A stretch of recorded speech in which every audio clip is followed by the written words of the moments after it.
अस्सलाम वालेकुम, I am doctor Zafrullah Khan, associate professor dermatology. आज हमारा जो टॉपिक ऑफ डिस्कशन है वो एक्नी की एक टाइप है जो कि आमतौर पे डिस्कस नहीं की जाती है, दैट इज बॉडी एक्नी। देखें, जिस तरह से हमारे चेहरे के ऊपर हमारे ऑयल प्रोड्यूसिंग ग्लैंड्स हैं जिनको हम सेबेशियस ग्लैंड्स कहते हैं, उनकी एक्टिविटी के अंदर प्रॉब्लम जब आता है तो उसकी वजह से हमारे वो ब्लैक हेड्स, व्हाइट हेड्स और फिर एक्नी के पेप जो है वो दाने बनते हैं, रेशे वाले भी, अदरवाइज भी।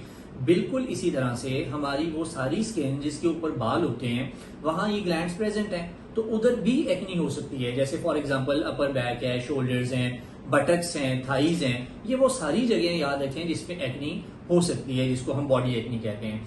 फिर ये भी जरूरी नहीं है कि अगर आपके चेहरे पे एक्नी नहीं है तो इसका मतलब ये है कि आपको बॉडी एक्नी नहीं हो सकती, ऐसा नहीं है। ऐसा भी नहीं है कि अगर चेहरे पे एक्नी है तो बॉडी एक्नी जरूर होगी। These two are generally different, लेकिन आमतौर पे एसोसिएटेड होते हैं। कॉजेज दोनों की बिल्कुल एक जैसी हैं। आमतौर पे बॉडी एक्नी हमें यंगस्टर्स में नजर आती है और चूंकि ये आमतौर पे निगलेक्टेड पार्ट होता है तो ये ज्यादा नुकसान करता है as compare to the face acne.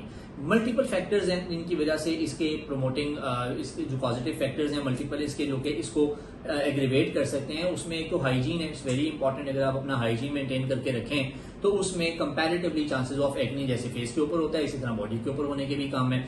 फिर अगर आपको बॉडी एक्नी है तो ये याद रखें कि ये सिंपल दाने नहीं है। जैसे एक्नी का ट्रीटमेंट मंथ्स में चलता है, इसी तरह से इसका भी एक लॉन्ग ट्रीटमेंट है। उसमें आपको खाने की दवाई दी जाती है, लगाने की दवाई दी जाती है, उसमें हम आपकी एक्सफोलिएशन कर सकते हैं, हम डिफरेंट केमिकल पील्स कर सकते हैं फॉर ऑल द स्पॉट्स। जिस तरह फेस की मल्टीपल टाइप्स होती हैं एक्नी की, इसी तरह बॉडी एक्नी की भी मुख्तलिफ किस्में हैं और हर एक का तरीका इलाज मुख्तलिफ है। और ये उसी सूरत में पॉसिबल है कि अगर आप किसी प्रॉपर क्वालिफाइड डर्मेटोलॉजिस्ट को विजिट करें, वो आपको एग्जामिन करे और फिर अकॉर्डिंगली वो आपको तजवीज करे कि आपके लिए बेस्ट ट्रीटमेंट क्या हो सकता है। So stay healthy, stay happy and stay hygienic. Thank you very much.